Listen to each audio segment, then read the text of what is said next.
Hello, everybody, and welcome. Mark Izzo here from Vendetta Sports Media and the Burning Hammer podcast. And I'm going live to talk about what happened at WWE BackLash. Plus, I'm going to be taking a look at what to expect heading into Monday Night Raw tonight because it is a very big show. But before I do, make sure to follow the Burning Hammer on all of our social media. On Twitter, you can follow us at The Burnt Hammer. On Instagram, TikTok, Facebook, you can follow us at The Burning Hammer. And you can listen to the Burning Hammer podcast wherever you listen to podcasts, Apple, Spotify, YouTube, or wherever you listen to podcasts. Plus, follow Vendetta Sports Media on all of their social media as well. On Twitter, they are at Vendetta VSM. On Instagram and TikTok, they are at Vendetta Sports Media. And make sure to subscribe to their YouTube channel at Vendetta Sports Media. And make sure to check out vendettasportsmedia.com for all of your sports needs, plus TV, movies, and gaming. You name it, they cover it. Head over to vendettasportsmedia.com. Now, let's talk about WWE Backlash because this was one hell of a show. I got the match card in my hand right here, and the show started off with Bianca Belair taking on Io Sky from Damage Control. And I have to say, I am very surprised by how much the crowd was really behind Io, and it got to the point where they were even booing Bianca at certain points. And obviously, Bianca won. There wasn't really a doubt in my mind that she was going to win heading into it. Now, when I was watching the match, there were moments where I thought they may just have Io do it. And that's how you know it was a really good match. A really good match, even though the outcome is pretty obvious, a really good match will make you change your mind about what you think the result can be. And that happened with Bianca Belair versus Io Sky because this match was insane. It was such a good match, and it was truly a star-making performance from Io Sky. She was already a star, but she just proved it even more that she has what it takes to be a future WWE Women's World Champion. And I think the big talk is, what are they going to do with Bianca Belair right now? And me and Dylan talked about it on the podcast recently. We've been talking about it for the past few weeks about turning Bianca Belair heel. Now, do I think they have to do it? No. In this very moment, they do not have to turn Bianca Belair heel.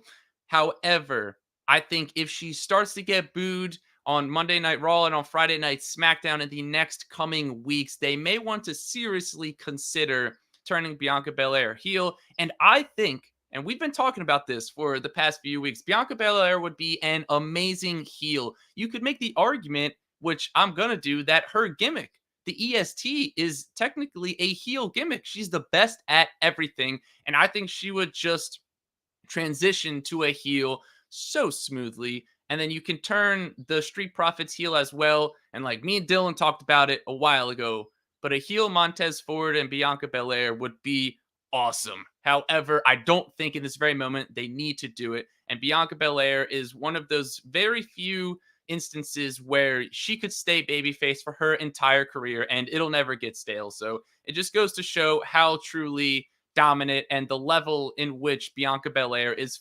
functioning at right now. So following that match was Seth Rollins versus Omos. Seth Rollins got the victory. Of course, this match was a lot of fun.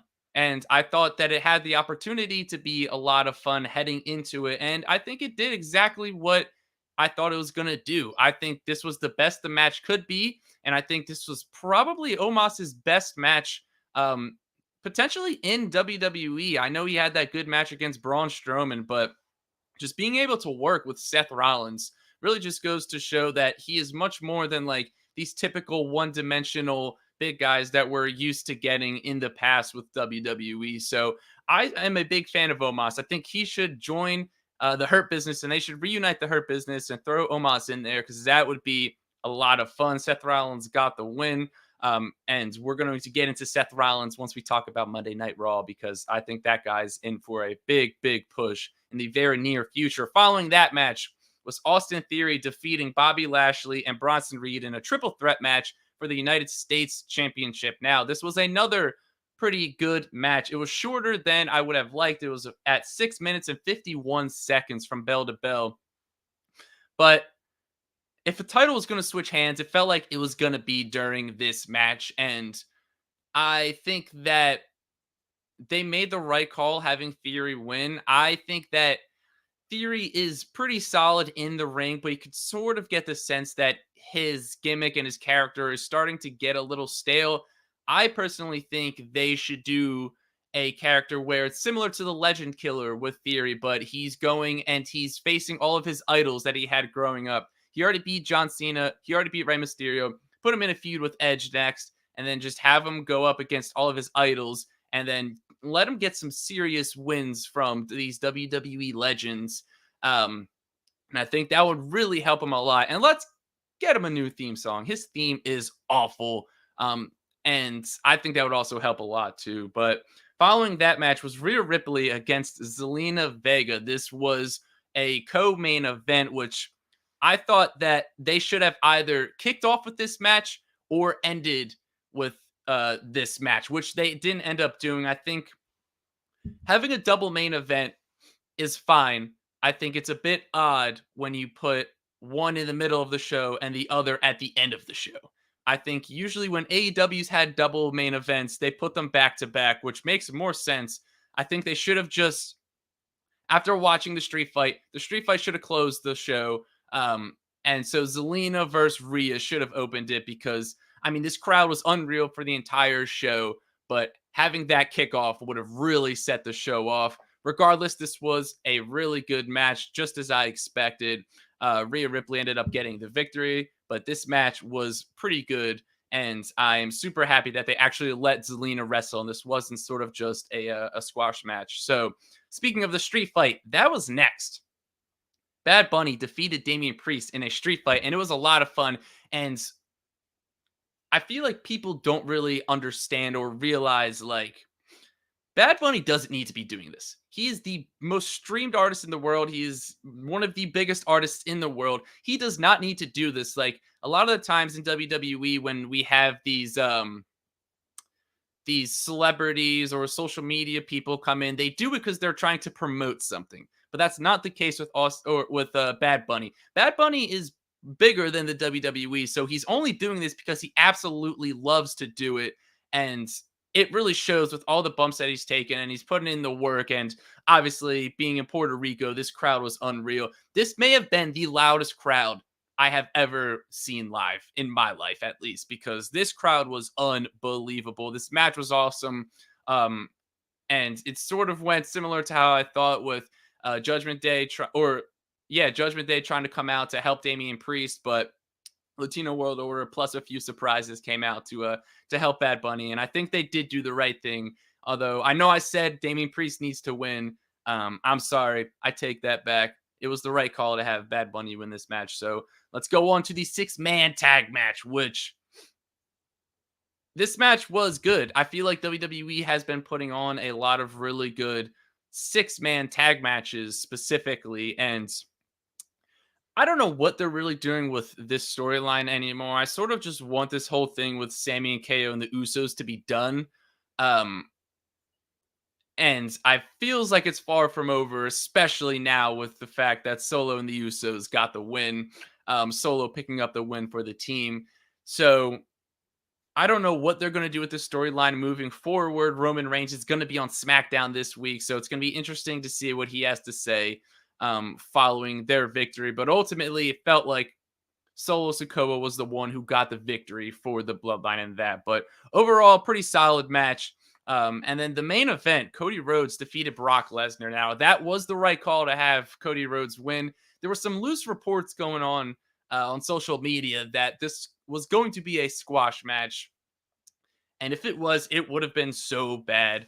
I think that I said Cody Rhodes needs to win cleanly. That was one of the things that needed to happen, and he did not win cleanly. I hate when they do this, where they have a really good show, they have a solid match, and then they just have it end in like a weird way. Cody Rhodes got like a weird little roll up over Brock Lesnar, but Brock Lesnar was busted open and he was bleeding all over the place, which was awesome.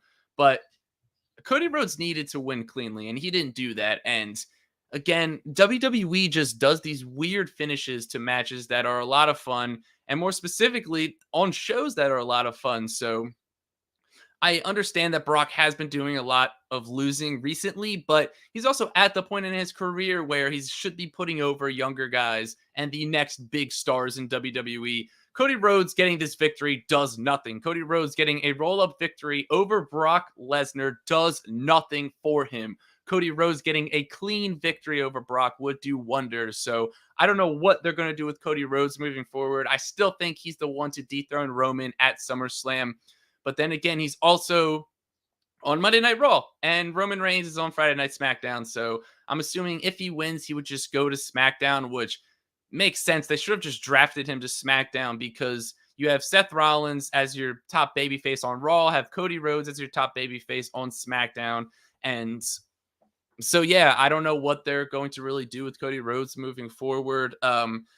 It still seems like the goal is for him to dethrone Roman at SummerSlam. He said he needs to beat Brock or else he can't finish the story and he's going to be in the back of the line. So based off the promos that Cody's has been putting out there, it seems like he's still going to go after Roman Reigns and the undisputed Universal Championship. So let's move on to Monday Night Raw because right now there isn't a lot of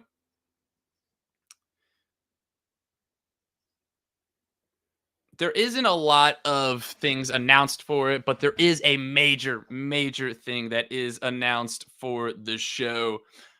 We have the two triple threat matches to determine basically who's going to compete for the World Heavyweight Championship at Night of Champions. Triple H announced it at the WWE BackLash press conference before. So we don't know who's going to be in what match yet, but these are the participants: Cody Rhodes, Damian Priest, Finn Balor, Seth Rollins, Shinsuke Nakamura, and The Miz.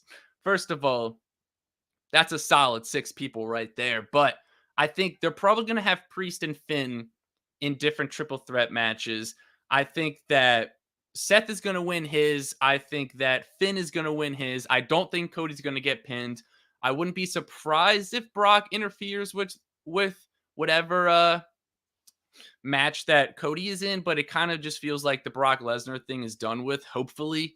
So I could see them just having like Cody Rhodes be the person to not get pinned in his triple threat match. If I had to take a guess, I would say that it would probably be Damian Priest, Cody Rhodes, Finn Balor, and Shinsuke in one, and then Seth Rollins, The Miz, and Damian Priest in the other. And I think we're going to get Finn versus Seth at the end of the night as the two winners, which they absolutely deserve to do. Also, I wouldn't be surprised if Seth and Cody are in two separate triple threats and they both end up winning. And we get Seth versus Cody in the main event of Monday Night Raw tonight. And ultimately, a clean loss by Cody Rhodes to Seth Rollins would not hurt him in the slightest bit. I think that Seth Rollins absolutely deserves to get a clean victory over Cody Rhodes. And here's the thing. I think they should do that. I think it's between, I think you could do Seth versus Finn. You could do Seth versus Cody. You could do Seth versus The Miz. All of those would be bangers of a match. But I think given Seth Rollins the victory over Cody Rhodes after Cody Rhodes just beat him 3 times in a row last year, that it would do a lot for him. And I think they should do that. I think Seth Rollins absolutely deserves to not only defeat Cody Rhodes cleanly, but go on to win the WWE World Heavyweight Championship at Night of Champions. And it's going to be interesting to see who comes out from Friday Night SmackDown, because that's an interesting group that they got there. So I think it's definitely going to be Seth Rollins coming out from Monday Night Raw, and I think he deserves it. It's really that simple. Like, anyone else winning the World Heavyweight Championship besides Seth Rollins is going to be a massive disappointment. So he deserves it. He's been carrying the company for a very long time. He is the best wrestler in the world currently. all around everything. If you take everything into account, Seth Rollins is the best. He's at the top of his game, and no one's really close to him. So I think that Seth Rollins absolutely deserves to win the World Heavyweight Championship at Night of Champions, and I think that he will. I think it's just really that simple. I think that when Cody got drafted to Raw, a lot of people, including myself, believe that maybe Cody's going to win it, but I don't think they're going to do that. I still think Cody's going to win at SummerSlam, and I think Seth's going to win at Night of Champions because he absolutely deserves it. It's really that simple. Anyone else besides Seth Rollins is going to be a letdown. So let me know in the comments, who do you think is going to come out on top of these two triple threat matches, and who do you think is going to move on to face the winner of this SmackDown tournament at Night of Champions? I think it's got to be Seth Rollins. I think it's going to be Seth Rollins, so I'm super excited for that. But that being said, make sure to listen to the Burning Hammer podcast on Apple, Spotify, YouTube, or wherever you listen to podcasts. We release new episodes every single Monday. We cover professional wrestling, and we do a lot of fun stuff with fantasy booking and like dream booking things, talking about who's the best. We rate a lot of things. We rank a lot of things. So definitely make sure to listen to the Burning Hammer podcast. And again, follow us on Twitter at the Burnt Hammer. Follow us on Instagram, TikTok, Facebook, and YouTube at the Burning Hammer. And make sure to follow us on Twitch at the Burning Hammer podcast. Make sure to listen to the Burning Hammer podcast wherever you listen to podcasts. And make sure to follow Vendetta Sports Media on all of their socials. On Twitter, they are at Vendetta VSM. On Instagram and TikTok, they are at Vendetta Sports Media. On YouTube, they're at Vendetta Sports Media. And make sure to check out vendettasportsmedia.com for all of your sports needs, plus TV, movies, and gaming. You name it, they cover it. Head over to vendettasportsmedia.com. And this is going to become a weekly thing. We are going to be going live every Monday, Wednesday, and Friday moving forward, talking about the shows that are happening that night. The times may vary, but it's usually going to be either 11 or 12. So make sure to stay tuned for that. I'm Mark Izzo. I'll catch you on Wednesday to talk about AEW Dynamite.